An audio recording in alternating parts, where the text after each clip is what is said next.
May 1950. The war to end all wars. It was raging all over the globe. The Ottoman Empire, having sided with Germany, immediately found itself under attack from the British and the Russians.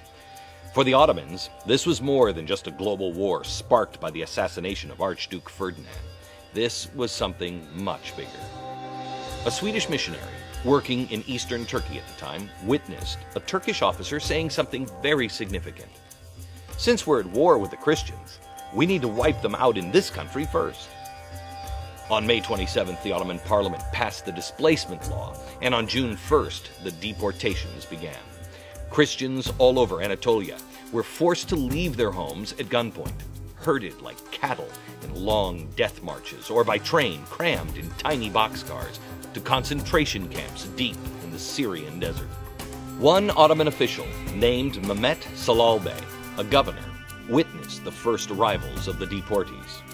What he observed was horrifying. Endless, frail, emaciated bodies crammed together.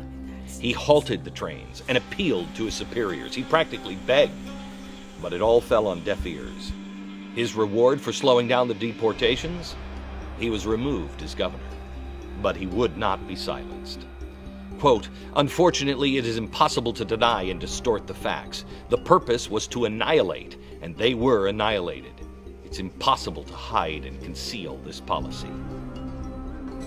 His new position as governor of the Konya province placed him in a very unique location.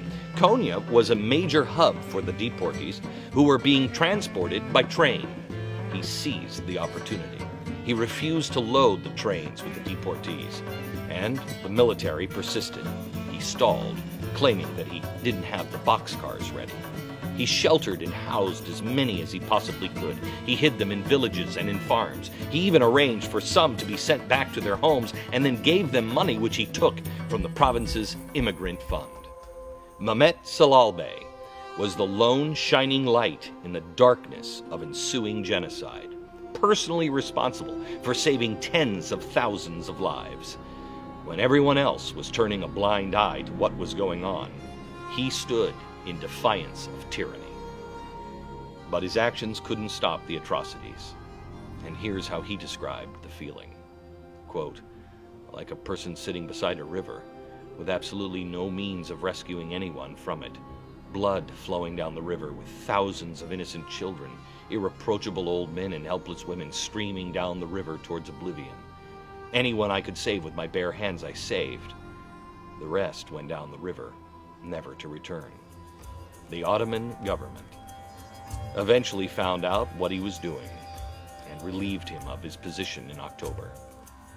He served for just 4 short months, but in that time, thousands of people owe their lives to him.